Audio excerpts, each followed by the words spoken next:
Iran has strongly condemned the, quote, illegal participation of the British envoy in a protest rally in Tehran and top British officials' irrelevant comments on the subject. Iran's foreign ministry said the ambassador's move was an act of clear interference in the country's internal affairs.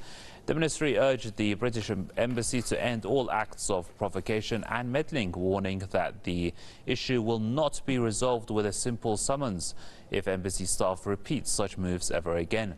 The ministry also denounced the UK foreign minister for threatening sanctions over Iran's brief detention of the British ambassador.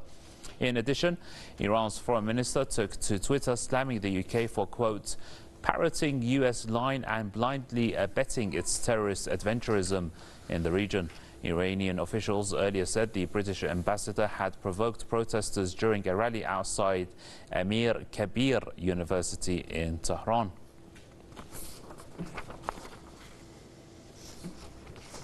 Joining us for more on that is Tony Gosling, an investigative journalist, and we also have David Yeroubian, professor of history. Gentlemen, welcome. Tony, if I can start with you.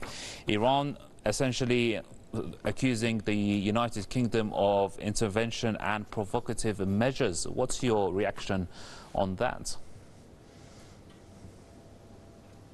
British ambassador being out on the streets of Tehran at the weekend because normally you can't find an ambassador when you need one. My friends and family, etc., really since, I suppose, the Second World War, these ambassadors have become very remote, very, very difficult to get even to speak to. And the idea that they're actually out participating in some sort of local demonstration, obviously, I mean, he's got a right to do that, maybe potentially observing such a demonstration. As soon as something like that turns nasty, of course, he should make himself scarce. And it seems he didn't do that quite quick enough. But, I mean, when it comes to demonstrations, it was fascinating to see here on the television in the UK, all over the West really is the same kind of pattern, is that the demonstration in Tehran is covered. We get full details of it, lots of pictures, even though you don't really get to see the size of it, as I understand it. It was something like 400 people. At the same time, in London, there was another demonstration which was against the war. This is the Stop the War demonstration. And that demonstration, there were something like 1,500 people. Now, the one in Iran is covered by the television news here in the UK. The one right outside the BBC, the march to Trafalgar Square, the speeches by the leader of the opposition and other politicians, not covered at all, not even mentioned on the television news. So you can see here there's an enormous difference between the way those two, even though the demonstration itself is right under the noses of the people in the newsroom. If they looked out the window, they would see it's a bigger demonstration than the one in Tehran.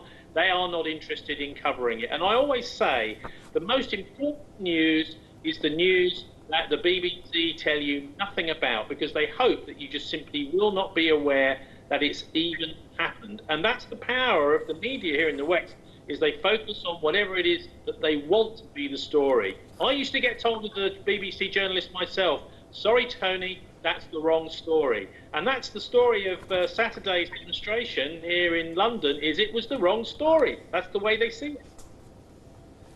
David, why do you think the British are interfering, or why is Iranian officials are accusing the British of interfering in Iran's domestic affairs at this time, this critical time? I think in response to that question, a little bit of historical background is necessary to explain the reaction of the Iranian police as well as the foreign ministry, which I believe, according to their job description, both acted correctly to provide that background. In 1953, briefly, the United States and Great Britain engaged in the coup, Bista Hashtim Mordad, also known as Operation Ajax, the CIA and MI6 coup that overthrew Iran's democratically elected government and Prime Minister Mossadegh directly from their respective embassies. And both of their ambassadors were completely aware of everything that was going on and supported it. In 1979, fearing that another 1953 was going to take place from the American embassy after the Shah was let in for medical treatment. Iranian students, in seizing the embassy, found the documents that proved that the United States was still doing the same thing from the embassy, and that is that the CIA was engaged in attempting to create contacts in Iran to further the business of empire and American control over Iran's political system and its resources. There are scores of examples in between 1979 and the present of the American embassy in foreign countries being used as a location to generate coups and color revolutions. But I think the best example, the most relevant example, is in 2013 when the Assistant Secretary of State for European and Eurasian Affairs, Victoria Nuland, showed up on the Euromaidan in Kiev to hand out cookies to demonstrators, and then subsequently was recorded in a phone call with Jeffrey Pyatt, who was the American ambassador to Ukraine, plotting the overthrow of the Ukrainian government and making her now infamous disparaging statement about the EU in that context, saying that basically we, that is the US, are going to choose Yatsenyuk, and that the EU shouldn't be able to pick their favorite. So I'm mentioning this because there is a historical precedent for, and especially in the context now of the US maximum pressure campaign and its attempt to engage in hybrid war and color revolution in Iran, as it is doing in so many other countries around the world, and especially Latin America, for the Iranian police to have, in seeing a foreigner, to have at this rally or vigil, still not sure exactly what it was and who motivated it, and to find out what he was doing there. Of course, immediately after it was determined that he was in fact an ambassador, the foreign ministry got involved and he was immediately released. But the fact that he was summoned in the context of this history is completely understandable, and the Iranian police, as well as the foreign ministry, would have been remiss in their duties had they not attempted to find out exactly what the British ambassador was doing in public at this event. So, Tony, just touching on what David said, the UK is essentially threatening Tehran with sanctions over the brief detention of the ambassador. He was at a protest, we believe, an anti-government protest, which Iran accuses the ambassador of provoking the protesters. So when he was briefly questioned as to and detained, I believe it was for 20 or 30 minutes, questioned as to what he was doing there. There's a video that's gone viral where he replies that he was going for a haircut in the middle of the night. What's your take on that, Tony?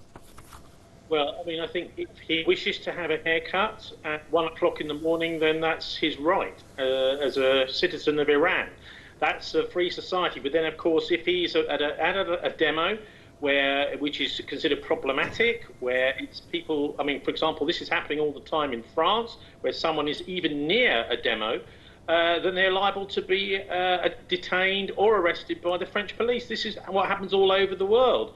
And the police authorities just simply have to do this in order to keep tabs sometimes, particularly when what is threatened is something that was being threatened to the Iraqi Prime Minister, apparently in September, by Donald Trump, that he would create demonstrations in Baghdad. This is after the Iraqis signed this infrastructure deal with the Chinese, that he said that he would provoke demonstrations in Baghdad and that he would get snipers to fire at both sides. This is the sort of way that we start massive riots in cities, and that's exactly what Trump was threatening the Iraqi Prime Minister. So this, of course, is what the Iranian authorities are concerned about. But when a demonstration like this starts, even though it may start in a peaceful manner, it may turn nasty, and it may even be that foreign nationals are involved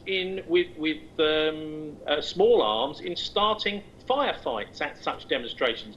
This is the US tactic, and it's certainly exactly what happened in Kiev, as the other correspondent was saying earlier on. So that's, I think, why the Iranians are very, very understandably concerned when they see senior foreigners demonstrate this, that may be what's happening. And the demonstration, of course, is quite understandable.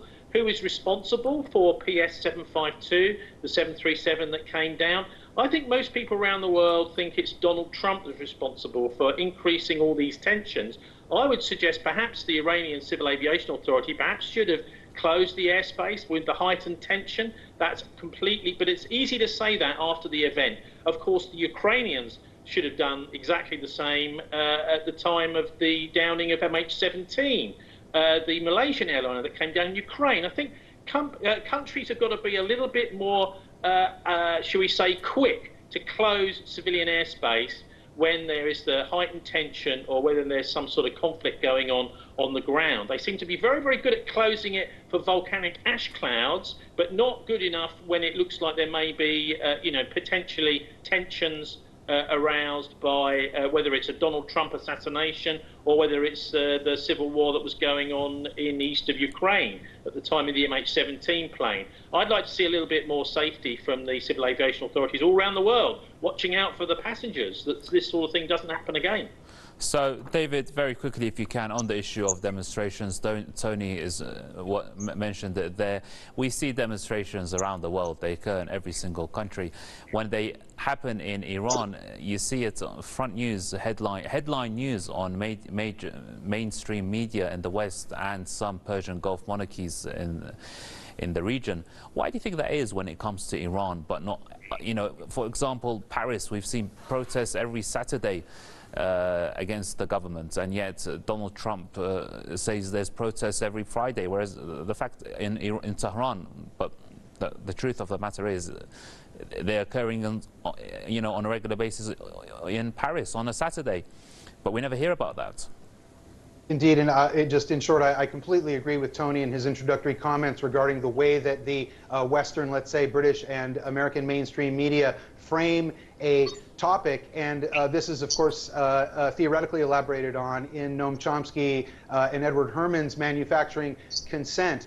The fact is that Americans are shown, for example, any protest or riot that emerges in Hong Kong, however small, that makes the cover page of the New York Times because of the United States effort in waging what seems to be now a growing hybrid war against China. Yet the Gilets Jaunes, the Yellow Vests in France, or other protests that the United States does not want to advertise because it might be bad for capitalist business back at home, you rarely see them because of the power of the American mainstream media to frame the topic. And indeed, as Tony commented, they create the news as a corporate product, as they call it, a news product in which all that you ostensibly, supposedly need to know is provided in that package, and if they didn't talk about it, supposedly it's not relevant. David Yeroubian, thank you very much for joining us, Professor of History, and we also had Tony Gossing, an investigative journalist. Dear viewers, thank you very much indeed for joining this episode of News Review.